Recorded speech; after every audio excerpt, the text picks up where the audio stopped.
tous et à toutes, bienvenue sur invité spécial femme.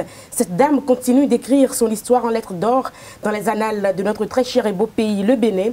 Une allure simple qui peut vous faire croire que vous avez affaire à une dame ordinaire, Thérèse Ouangoua, puisque c'est d'elle qu'il s'agit. Ce nom peut faire évidemment sursauter au Bénin au temps du régime marxiste-léniniste du feu président Mathieu Kérékou. Cette dame était considérée comme un mythe. Aujourd'hui encore, avec la santé que Dieu lui a accordée, elle mène toujours des luttes. Thérèse Ouangoua, bonjour. Oui, bonjour madame. Bienvenue. On peut être fier de vous recevoir en tant que journaliste lorsqu'on sait toutes les luttes que vous avez menées pour notre très cher et beau pays, le Bénin. Vous êtes présidente de la coordination des comités d'action des marchés du Bénin. Vous êtes responsable d'organisation pour la défense des droits de l'homme et des peuples. Vous êtes également la coordonnatrice des travailleurs du Bénin. Merci d'avoir accepté l'invitation de Zawi TV. Oui, merci à vous aussi. Et pour conduire l'entretien avec moi, Sandra Fadei, bonjour. Bonjour Nadège. Bonjour Madame Thérèse Ouangoua. Oui, merci d'avoir accepté notre invitation. Dites-nous, comment percevez-vous la situation de la femme béninoise actuelle? Avant de répondre à votre question, je profite de ce plateau pour saluer toutes les femmes du monde qui se battent pour l'amélioration de leurs conditions de vie. Je salue particulièrement celles qui sont au Bénin et qui se battent également. La condition de la femme au Bénin, on ne peut pas en parler en 2 ou 3 minutes, mais je vais essayer quand même de dire quelque chose en quelques phrases. Elle n'est pas reluisante, la situation de la femme au Bénin, parce que la femme béninoise ploie sur un double joug, c'est-à-dire le poids de la néocolonisation et celui des vestiges des forces patriarcales, puisque nous ne sommes pas sortis du patriarcat avant la colonisation. Donc, cette situation fait que la femme au Bénin ou en Afrique de façon générale n'a pas les mêmes facilités ou les mêmes problèmes que celles qui sont dans des pays où les vestiges des forces patriarcales n'existent plus. Donc elle ploie sous un seul poids. Ici, ce n'est pas la même chose. C'est ce que je peux dire. Effectivement, chaque jour, vous voyez les femmes béninoises qui travaillent beaucoup. On a des femmes très battantes dans notre très cher et beau pays, le Bénin. Elles doivent se lever très tôt pour s'occuper de la famille, des enfants, du mari. Également travailler pour nourrir la petite famille. Dites-nous, Madame Thérèse Ouangoua, il y a eu une journée du 8 mars qui a été instaurée pour essayer d'honorer les femmes. Que vous inspire cette journée-là? La journée du 8 mars n'est pas venue d'elle-même. Elle est venue après la bataille des femmes de par le monde qui réclamaient le droit de vote, parce que dans certains pays avant, les femmes n'avaient même pas droit au vote. Elle vient de l'inégalité qu'il y a entre la femme et l'homme. Elle vient de toutes les inégalités et du harcèlement dont les femmes sont victimes quand elles sont au travail et quand elles en cherchent même. Donc, c'est après ces luttes-là, pendant ces luttes, que une dame, une communiste russe qu'on appelle Clara Zetkin, en 1910, à une conférence internationale des femmes communistes, a posé le problème pour la première fois d'une journée des droits de la femme. Et donc, après cette conférence-là, les femmes de l'Union soviétique en 1917, pendant la révolution, les ouvrières de Petrograd étaient allées en grève.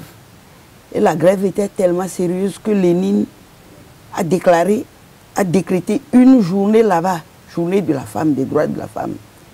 Ce n'est qu'après, qu'à une réunion internationale, que les gens ont vu qu'aux États-Unis, en Allemagne, en Belgique, en Autriche, les combats que faisaient les femmes pour s'assumer, pour réclamer leurs droits, a atteint un niveau où, ensemble, cette réunion-là a décidé du 8 mars. C'est pourquoi on parle de journée internationale de la femme. C'est une journée des droits de la femme. Et cette journée également célébrée au Bénin, vous pensez que ça se célèbre bien dans notre pays? Non, ça ne se célèbre pas bien dans notre pays parce que les gens, dans cette célébration, choisissent d'instrumentaliser la femme. Ou ce n'est pas les problèmes dont les femmes sont victimes qu'on discute le jour-là. On les appelle généralement pour aller festoyer, pour aller manger. Et on ne voit pas que cette journée-là est une journée de combat, une journée où la femme doit réfléchir plus à sa condition en tant que femme. Donc ça ne se passe pas comme ça au Bénin. Selon moi, selon ce que je vois, ça ne se passe pas comme ça au Bénin. Madame Thérèse Wanwa, nous avons entendu parler de vous, même si ce n'était pas en notre temps. Pouvez-vous nous faire un parallélisme entre la femme de votre époque et les femmes de cette époque d'aujourd'hui? Non, il n'y a pas un parallélisme à faire. Parce que la femme de mon époque, j'ai 60 ans, et la femme d'aujourd'hui, si on veut parler de femme qui se bat, elle doit avoir entre 25 ans, de 20 et plus.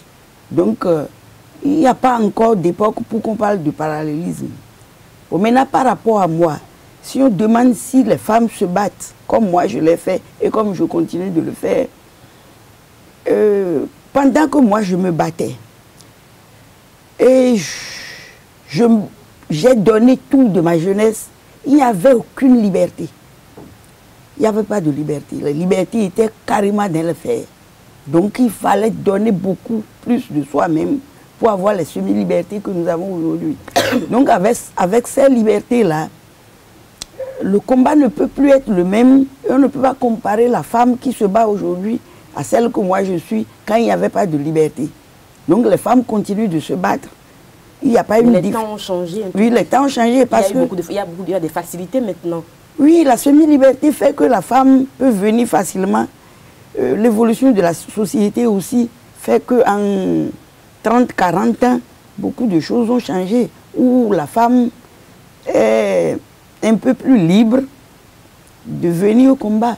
Donc il n'y a pas une grande différence entre le moment où je me battais en dehors des libertés qui sont conquises, où on peut parler, bon pas facilement, mais on peut parler, s'associer. En dehors de ça, là, il n'y a pas une différence. Les femmes se battent. De tout le temps, les femmes se sont battues et continuent de se battre. Mais dans des conditions différentes. Mais vous êtes beaucoup plus sacrifiés. Est-ce que nous pouvons observer des femmes qui se sacrifient? Est-ce que vous avez l'impression aujourd'hui qu'il y a des femmes qui se sacrifient? Oui, c'est pourquoi j'ai dit que le manque total de liberté a fait que mon combat a eu une particularité. Parce qu'il n'y avait pas du tout les libertés. Or, en l'absence des libertés, on dit les luttes ou bien la politique, maladroitement, on dit que c'est réservé aux hommes. Et quand une femme, dans cette période-là, pendant un manque total de liberté, une femme s'illustre, ça fait un phénomène. Donc aujourd'hui, les femmes continuent de se battre. Il y a plein de femmes qui se battent. Elles se battent. Je n'ai pas d'exemple à vous donner, mais les femmes se battent. Elles se battent au quotidien dans notre pays. Oui, elles se battent. On l'observe. Je n'ai pas à les comparer à moi parce que aujourd'hui, celles qu'on voit se battent dans la semi-liberté que nous avons. Les libertés conquises auprès de grandes luttes. Oui, oui. Elles ont eu une, je ne dirais pas facilité, mais à partir du moment où on peut parler, on peut s'associer, on peut aller aux réunions sans contrainte, sans beaucoup de contraintes, parce qu'il y en a encore aujourd'hui. Les époques diffèrent et je ne les vexerai pas à les comparer à moi pour dire qu'elles ne luttent pas, elles luttent. Parce que ce n'est pas la même époque. Non. Alors, on va parler un peu de la femme en politique au Bénin. De plus en plus, elles se font voir, les femmes en politique dans notre pays. Oui, la femme ne peut pas entrer en politique. Beaucoup de femmes ne peuvent pas parce que d'abord, ce que j'ai dit, elles ploient sur deux poids. Il y a le néocolonialisme, ça dit nous sommes colonisés et les vestiges là retiennent la femme. Il y a les vestiges des forces patriarcales, c'est-à-dire le mari. La femme n'a pas droit à faire ci, la femme n'a pas droit à faire ça. Notre société n'a pas dépassé encore cette époque complètement.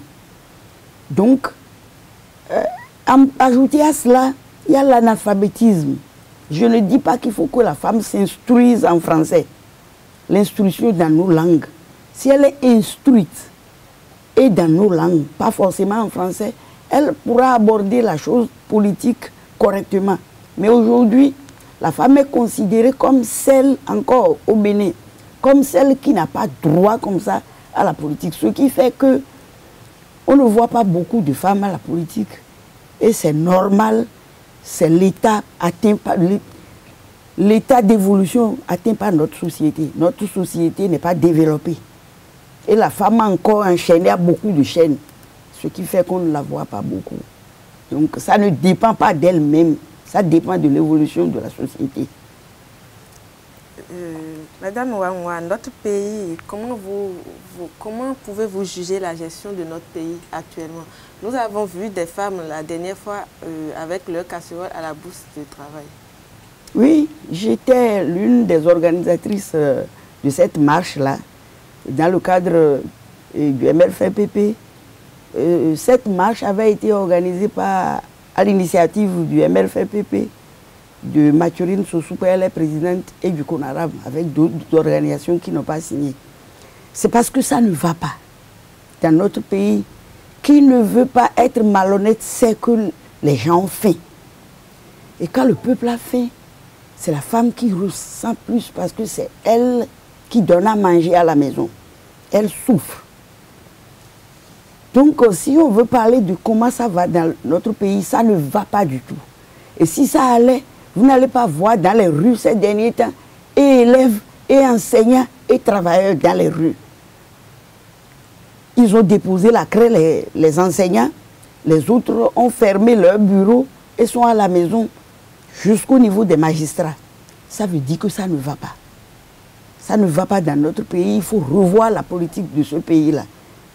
Parce que quand une politique, un gouvernement se met en place, et le peuple se comporte comme ce qu'on voit là, le gouvernement là doit quand même réfléchir et voir et se demander ce qui fait que les gens qui l'ont mis là se comportent de cette façon-là. Donc ça ne va pas, le peuple a faim.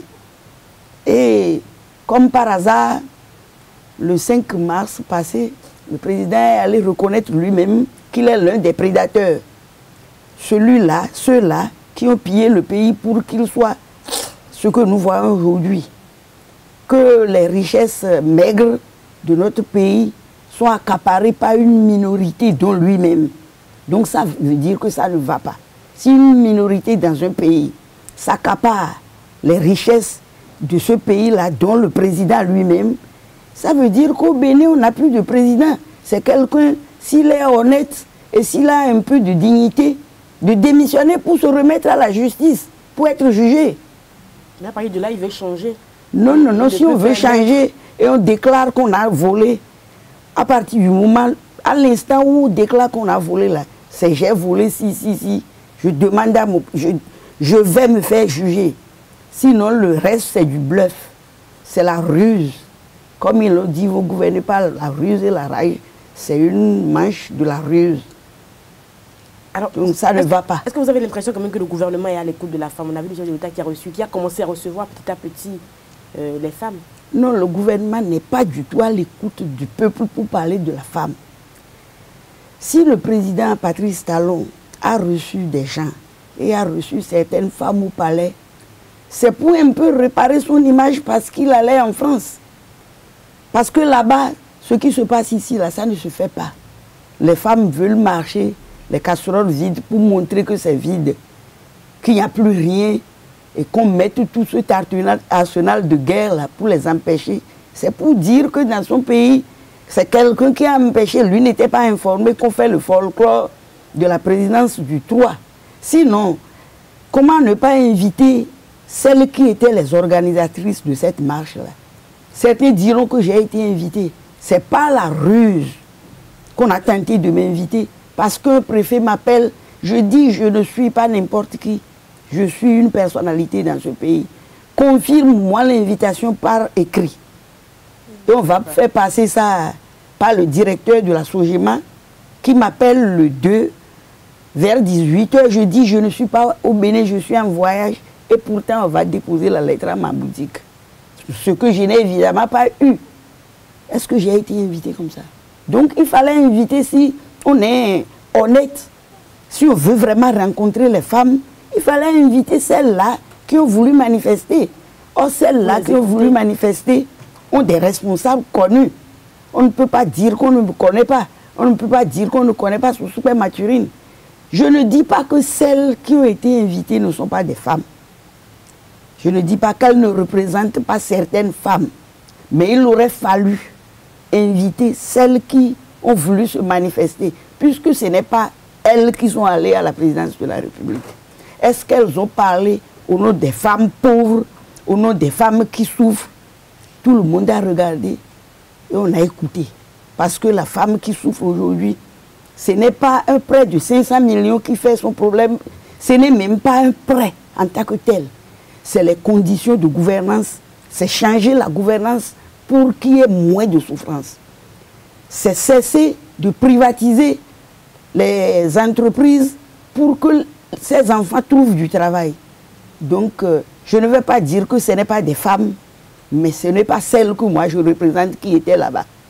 Alors, en tant que femme, qu'est-ce que vous avez à dire, par exemple, au chef de l'État, pour que quand même la femme soit mieux épanouie dans notre pays? Non, le chef de l'État n'écoute personne. Il n'écoute pas les conseils des gens. Il est un compétiteur né. Donc, qu'est-ce qu'on peut dire à un compétiteur né? Et comme moi, je ne suis même pas compétiteur ou je ne sais quoi. Lui, il est né.